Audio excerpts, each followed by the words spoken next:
saya di sini udah siapkan apa? Pola jalur. Jalur gelap, fase gelap, evolusi global. Dan jalur gelap fase evolusi global, ada hidden agenda, ada tujuan tersembunyi ya. Tuh. Satu pre-agenda dulu. 1970. Dari tahun 1970. Yes, sudah ada yang namanya... Padahal belum jadi polisi tuh kan? Belum. Belum ya? Usia berapa Pak? Ya... Baru mau masuk kelas 1 SD. Wah. Agenda 1992 di Brasil, namanya Earth Summit. Oke. Saya belum masukkan Earth Dimulai Summit. dari Stockholm ya? Ya, Stockholm. Ini Earth Summit pertama, Earth Summit kedua. Summit kedua. Nah, Earth Summit kedua ini dihadiri oleh presiden kedua kita. Presiden kedua Pak Soeharto. Ya, di situ disuruh membuat statement negara state should do, jadi state should dia punya pasal-pasal itu. Oh, oke. Gitu. Untuk melaksanakan ada deklarasi 27 isu lingkungan. Oke. Kemudian implementasi. Oke, baca ya, Oke. narasinya apa? Apa nih? Proyek Tujuan lokal. agenda apa? Tuh itu agenda pembangunan berkelanjutan. Iya, sudah dari sono. Oke. Terus pilot awal, kontrol Populasi. dan sumber daya. Ini proyek KB ini. Keluarga berencana ini. Makanya saya cuman keluarga berdua. Orang tua saya takut nggak bisa biayai anak ketiga kan gitu, karena negara. Jadi mindset itu udah ditanamkan? Bukan sudah ditanamkan, mereka juga yang gaji kita. Yang kita bilang pinjaman-pinjaman itu. Iya.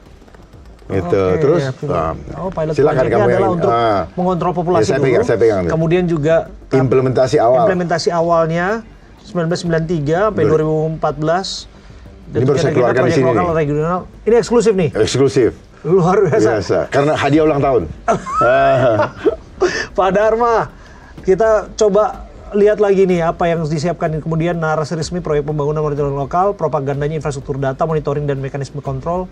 Infrastruktur data ini kita paham lebih kepada ini kali ya. Kita lihat infrastruktur teknologi ya yang dibangun. Iya, itu kan mereka bertahap kan. Oke, mengumpulkan data populasi, konsumsi, perilaku, MDGs. Nah, itu Millennium Development Goals. Yes. Propagandanya budaya pelaporan dan pengumpulan data. Biasakan negara dan lembaga menurutin target global, menanam pola kepatuhan. Jadi ini sudah ada skenario-skenario apa tuh, timeline yang harus sudah dikerjakan. Ada timeline-nya. Udah. Digitalisasi. Makanya kita ngerti timeline juga ilmunya dari mereka, tau nggak? IoT udah mulai dari 2010 sebenarnya. Yes. Internet of Things. Oke, big data, smart cities. Tujuan kan, itu kan tujuan. Betul. Ya, tujuan agendanya. Cuman kan di setiap negara kan percepatannya tidak sama. Ada yang lebih cepat, ada yang lambat. Tergantung masyarakatnya nurut atau tidak. Oke. 6. Nah, 6. Dia yang itu di situ. Digital COVID. Advance. Ya. 5G. IMT. Jadi 2020. COVID itu proyek untuk menuju ke sana. Wow. Itu supaya apa, infrastruktur ini terbangun. Makanya ketika itu ada COVID 5G. Betul. Karena interaksi kita tidak harus tatap muka. Iya, itu adalah bentuk pembatasan hak asasi di mana kita tidak bisa menolak. Satu-satunya jalan adalah kemudian infrastruktur 5G. Ya, makanya muncul Zoom, orang sekolah, kehidupan dibatasi, ibadah diatur. Betul. Belajar jarak jauh. Kalau ibadah sudah diatur berarti mereka playing God, Tuhan-Tuhanan. Digital advance. Nah, jadi COVID kemarin adalah high speed connectivity for all. Itulah kenapa saya bilang COVID-19 adalah Certificate of Vaccine Identification. 19-nya AI. Yang dikontrol oleh AI. Nah, ini yang ketujuh nih.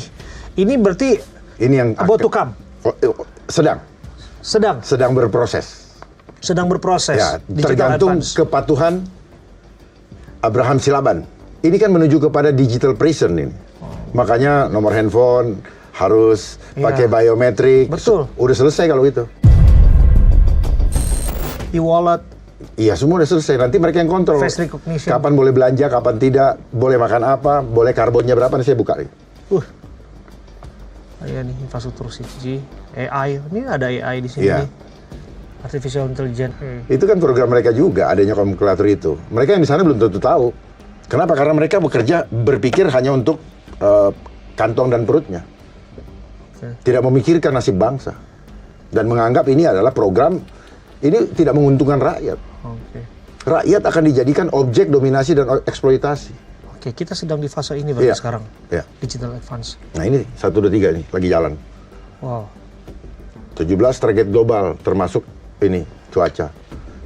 Great Reset SDGs. dimulai 2030. Oke, Great Reset dimulai 2030. 2020. 2025, nah itu dia deh. Nah itu. Crisis Acceleration Pace. Ini paralel berjalan berarti. Paralel berjalan. Jadi biar warga, masyarakat, rakyat tahu bahwa kalau ada begini udah tahu nih. Kalau perlu minta sama saya kasih tahu. Jadi begitu ini yang mereka kerjakan, Betul. mereka nanti malu. Kenapa? Kita sudah bacain apa yang mereka pernah, sedang dan akan mereka kerjakan. Memanfaatkan ketakutan ini. Iya, dan krisis untuk memaksa kepatuhan, menyaring lawan resistensi dan digitalisasi. bisnis ini krisis tuh. Woi. Ini kayaknya sudah terjadi tentu ya, pandemi satu. Terus kemudian untuk kemarin internet shutdown yang ada di Iran. Bukan, ini juga cuaca. Itu kan dianggap krisis. Modifikasi cuaca. Loh iya, modifikasi cuaca itu apa? Melanggar hukum alam, melanggar hukum Tuhan. Tuhan yang ngatur alam. Jangan, Tuhan marah nanti. Nah, kalau disebut Itu kan mitigasi bencana misalnya. Itu bukan bahasanya mereka untuk pembenaran terhadap apa yang dilakukan. Apakah mereka mau kerja kalau nggak ada uangnya? Uangnya, kita bongkar dia punya anggaran. Itulah mereka bekerja kinerja berbasis anggaran. Tanpa anggaran mereka tidur di rumah. Saya bukan masalah di atas angin. Saya betul-betul menyala-nyala energi saya untuk apa? Ayo, come on, wake up. Jangan mengikuti narasi-narasi itu. Nanti kalian dikasih juga nih, catat omongan saya. Ya, suatu saat saya akan lihat ini. Narasinya sama dengan ini nggak? Kalau sama, saya akan bikin video. Abraham, saya udah pernah ngomong. Ya, itu kan kita bicara soal entitas bisnis yang sekarang sedang Saya kesulitan tahu, juga. mereka- Bahwa bagaimana kemudian media sekarang layoff di mana-mana, Pak Dharma. Anda Iya. juga harus melihat bahwa insan pers hari ini dalam kondisi terjepit. Perusahaan Siapa yang menjepit? pers hari ini Siapa yang menjepit? banyak layoff karyawan, wartawan sekarang Justru kesulitan. Seorang profesional. Ya, gara-gara hari ini kalian kesulitan dulu mendapatkan ikut di pekerjaan. dalam timnya mereka. Akhirnya ekonomi hancur. Itulah yang membuat PHK di mana-mana. Kebijakan membanjirinya import ke sini, membuat production lokal hancur. Lapangan pekerjaan nggak bisa lagi ada. PHK massal, termasuk di kawan-kawan jurnalis. Ya, ya. Saya pernah lihat di TV yang sampai nangis itu kan. Sedih juga saya. Kenapa? Ya, betul. Karena kalian dulu ngikutin dia punya pola.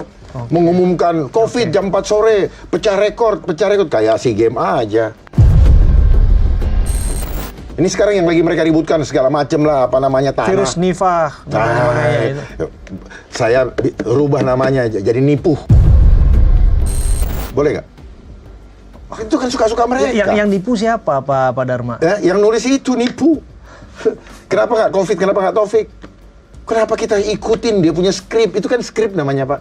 Mbak, kalau rumah orang terbakar, haruskah rumah kita ikut terbakar? Kan tidak. Karena kita boneka, kita tidak berdaulat. Kalau berdaulat, ini nggak perlu ada. Bapak nggak akan pernah dengar namanya SDGs. Kalau kita berdaulat. Filantropi itu apa? Uang yang dia sumbangkan adalah hasil dari perbuatan jahat. Makanya mereka suka bikin foundation. Untuk terkesan amal, Oh iya, terkesan amal. Itu namanya manipulasi. manipulasi. Manipulasi, bos.